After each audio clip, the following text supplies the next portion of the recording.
Hello and welcome back to episode 24 of the Shakhtar to Glory Challenge, taking Shakhtar hopefully to Champions League glory. We're in the second season now. If you've not caught up, the episodes there in the playlist, feel free to go back and have a view through. If you are sort of joining at this point and just happy to jump in, that's all good. Before we start with this episode, if you are enjoying this series, this content, please do drop a like on the channel, on the video, a sub on the channel. And any comments as well, what you think I'm doing well, what you think I'm doing badly, any ways I could improve, anything like that. So I'd be happy to take all that on board and we'll reply to any comments that I can as well. So last time out, we did lose to Porto. It was the second game in the group we lost. We'll go back and look at the schedule and how we've been getting on since then and what's happened.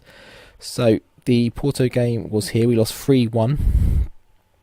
Really wasn't a good performance. It was another red card. Darius Cerner getting sent off after we'd also had a red card in the Dortmund game before that with Butko getting sent off. So two right backs in a row getting sent off. So following that Porto game, we went back to the league. We had a good 3-0 win against Desna. Rotated the team quite heavily. It was a fairly convincing victory really. They did get a red card, but it was in the 90th minute. Boyachuk got his first goal for the club, and Yaremchuk got a goal as well. There was also an own goal in the middle there. We then played Ternopil in the cup. They're a non-league team. Comprehensive 5-0 victory. Again, a very rotated team. I think pretty much the same team that played against Desna. Goals from Alan Patrick, Arabidze, a young Georgian right winger. Boyachuk got another goal. There's another own goal on the hour, and Barco rounded off the scoring on the 88th minute. It could have been a lot more in terms of goals, but it was an easy win. Didn't really strain the team too much. Not many injuries or no injuries as far as I'm aware. So perfect game really. We did then play Legia Warsaw, the away leg. I thought I didn't want to have two episodes against the same team back to back. I didn't want to do a double episode, a double recording just for length's sake and that sort of thing. So I played that game. We did win that again comprehensively 5-1. We'll have a look at this game a bit more in depth.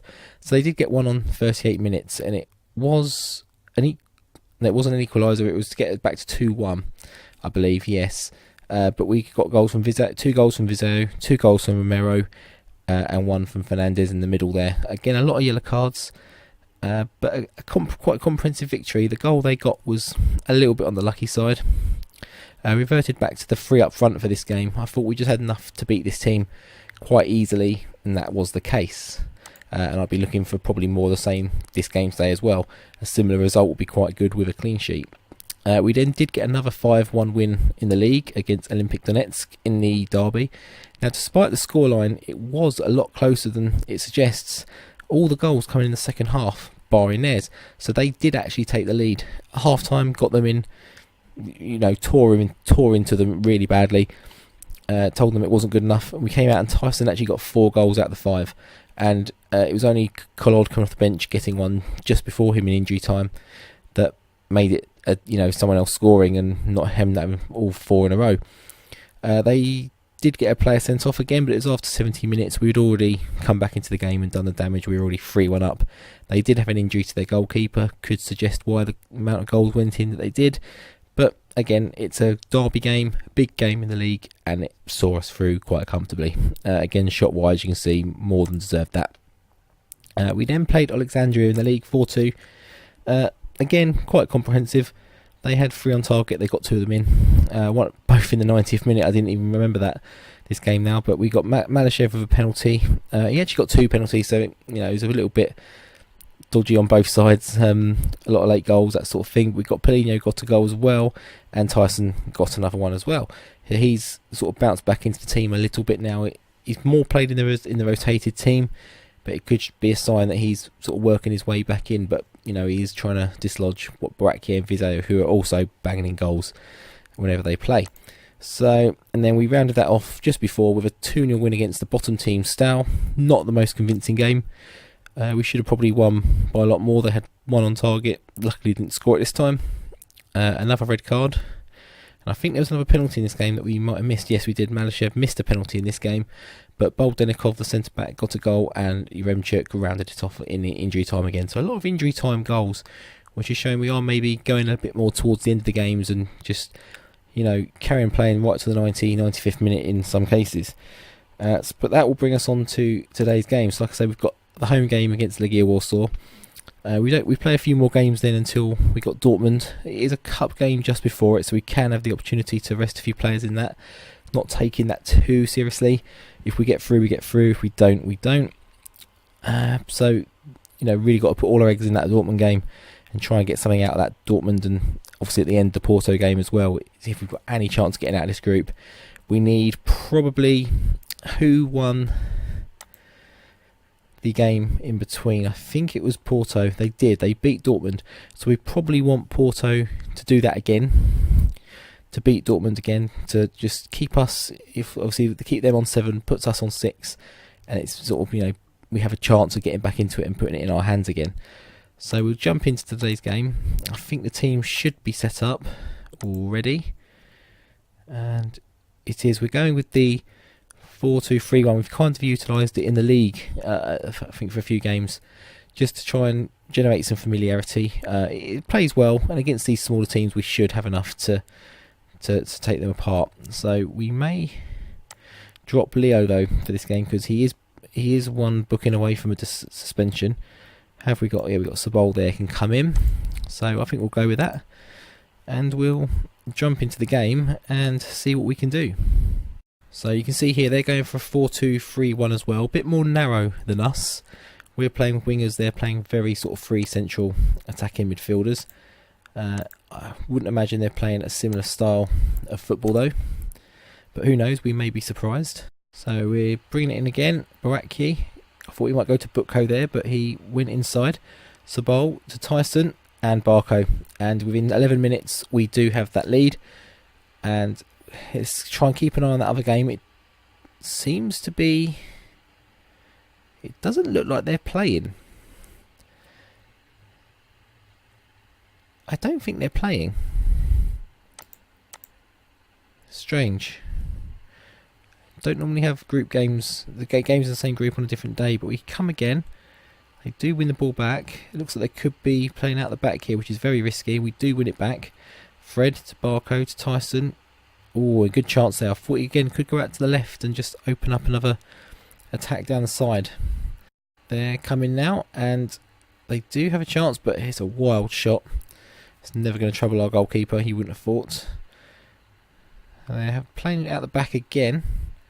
If we can win it back, we do. Barco out to Butko, very far forward.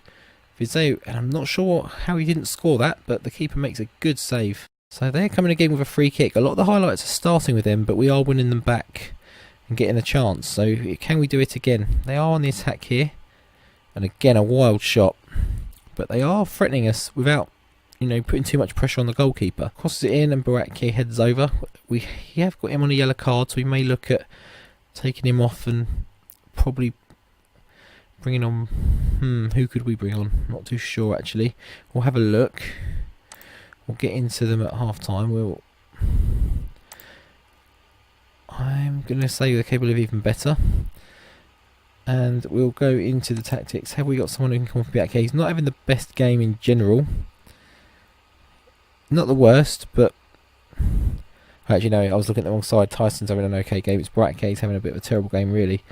Have we got anyone that can play out on that left side? Tyson I think can. I think this guy can play on the right. He can indeed. And he has grabbed a couple of goals for us as well. I'm just trying to reduce the amount of suspensions we get, and and just having as full a roster of players as possible, for those Dortmund games, those Porto games. We've come out straight away, and I'm pretty sure that's another 2 yellow cards within 5 minutes without even seeing a highlight. But Tyson flips up to Vizeu. Sabol, Boyachuk, Rikitsky. This is some lovely football here. Barco, Sabol. Can we get someone in the middle? Boyachuk, Butko. Cleared to Fernandez, Butko, Tyson, Barco, Boyachuk. What a lovely goal that is. Boyachuk is of course the right winger, and he's out there on the left, just finding space. So it's very fluid kind of formation. A lot of creative freedom. Players switching positions, just finding space, and it pays dividends there as we go 2-0 up. And we do need to also think about getting some goal difference. Obviously, Champions League is primarily to do with head-to-head, but it can also come down to goal difference. I think once the head-to-head is sort of taken out, if it gets taken out of the equation. So Wojciech again. So we need to think about that, because it could be a tight, close to the group, and the head-to-head might not be a deciding factor, depending on how the games go. But we'll skip the highlight. We don't need to do too much. It was just a cross and a sort of tap-in, really, I think. Sabol is struggling, but we've got 2 players on bookings, so I think we may have to think about taking those out the firing line. We'll bring in Ischenko for him, and Mateus Fernandez will bring in for Malashev. Doesn't really fit the role, but he's a more defensive player. In fact, we'll probably drop him back a little bit and just play him as a ball-in midfielder on defend.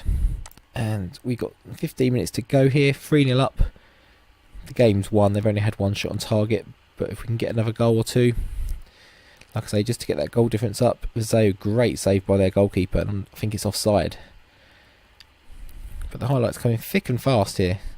Vizeo, Barco, Tyson, back to Barco, and he's sort of played really well, Barco. He's come into that attacking midfielder role when I've played that. There he is with another goal. He's popped up with goals, he's popped up with assists. He's been a very good player. He looks like he could be a special player for us if we sort of continue to play this sort of route and style of football. There's another highlight here. They are still played it short, so fair play to them. Hasn't paid dividends, so you could say maybe the coach should have done something a bit different. But I'm still surprised by that Dortmund and Porto game. The points don't seem to have changed, as we see Legia Warsaw have another attempt on goal. 5 minutes to go. Fred, Malashev, Fred. And that's the end of the game. A lot of bookings there.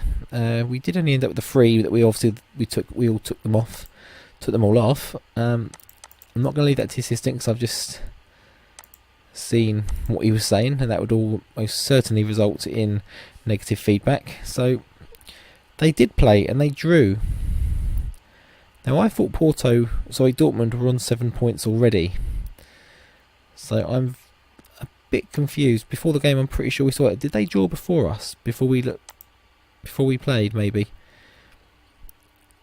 We have a look at Group H. So let's see what that does to the group. So we are that 1 point behind Dortmund, and Porto is still technically within reach as well. So we can get 9. We can end up with 12 points. Obviously, we'd expect Porto to beat Legia Warsaw. Looking at them, so probably not going to be catchable. Porto should be winning that group. You'd expect Dortmund to beat them as well. So that puts them on 10. So we need to be getting wins in our last 2 games to have any hope. Europa League is guaranteed. It's just whether we can get that Champions League.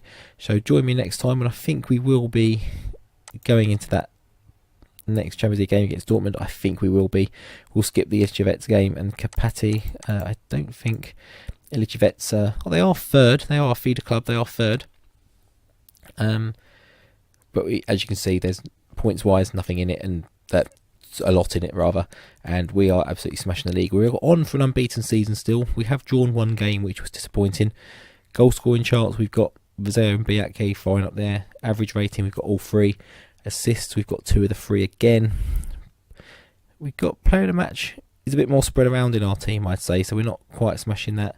Yellow cards I thought would be higher up, and clean sheets, we're not there either. Very surprising. So yeah, like I said, we do leak goals, but we do score a lot more as well.